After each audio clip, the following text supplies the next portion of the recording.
రావణాసురుడు అహంకారాన్ని అణచడానికి శ్రీరామచంద్రమూర్తి వచ్చాడు అంటారు.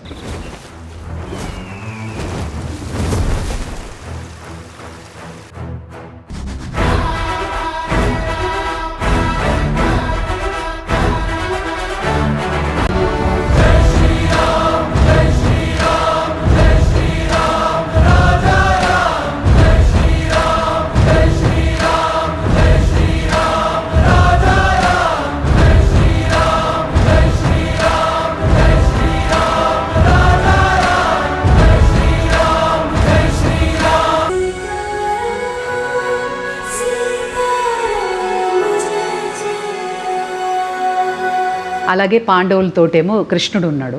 హే కేశవ హే మాధవ హే గోవింద రక్ష రక్ష పాహి పాహి పరమానంద.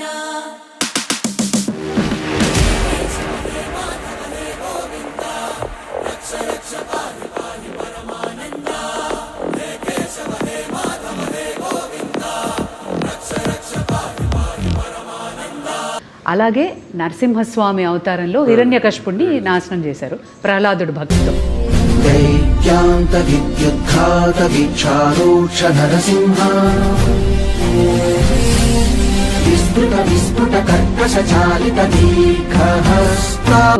మన భారతదేశం మీద ఒక ఈవిల్ లాంటి ఒక నెగటివిటీ వచ్చినప్పుడు మా ఇండియన్ సూపర్ హీరో అఖండానా మెయిన్గా మనకి తన హైందవ ధర్మం మొదటి భాగంలో పిల్లల జోలికి ఎవరు వచ్చినా అంటే పిల్లలు దేవుళ్ళతో సమానం ఉంటాం.